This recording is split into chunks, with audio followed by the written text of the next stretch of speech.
Iran के supreme ayatollah Khamenei की Israel पर टिप्पणी, इजरायल पर निशाना। ईरान और इजरायल के बीच संघर्ष तीव्र होता जा रहा है। ईरान के supreme leader ayatollah Ali Khamenei ने कहा कि इजरायल अब ज्यादा समय तक जीवित नहीं रहेगा और जल्दी ही इसका अंत हो जाएगा। उन्होंने इजरायल को भड़काने की कोशिश की। खमेनेई ने युद्ध के प्रति अपनी प्राथमिकता जताते हुए इजरायल के खिलाफ तीखे बयान दिए हैं। तेहरान के मसल्ला मस्जिद में प्रार्थनाओं के बाद हिजबुल्लाह प्रमुख नसरल्लाह की शोक सभा में खमेनेई ने इजरायल पर जमकर हमला बोला। उन्होंने हाल ही में इजरायल पर हुए मिसाइल हमलों का समर्थन किया है।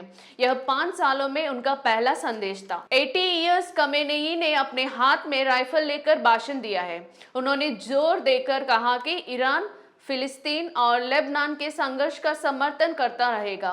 उन्होंने भविष्यवाणी की कि इजरायल कभी भी हिजबुल्लाह और हमास पर विजय प्राप्त नहीं कर सकता। उन्होंने कहा कि हिजबुल्लाह ने नेता नसरल्लाह का बलिदान व्यर्थ नहीं जाएगा और वह हमेशा प्रेरणा देते रहेंगे। 40 मिनट तक चले भाषण में खमेनेई ने मुसलमानों से इजरायल के खिलाफ एकजुट होने की अपील की।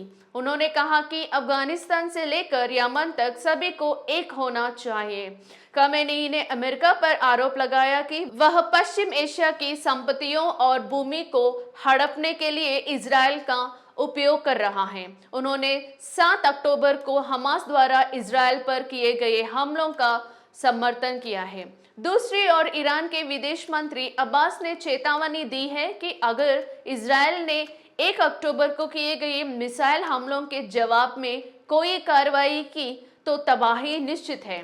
ईरानी रेवोल्यूशनरी गार्ड्स के डिप्टी कमांडर अली फदाई ने चेतावनी दी है कि अगर इजरायल ने प्रतिक्रिया दी तो हम उसके तेल और बिजली केंद्रों पर हमले करेंगे। इस बीच वेस्ट बैंक में इजरायल द्वारा किए गए हवाई हमलों में 18 फिलिस्तीन मारे गए हैं।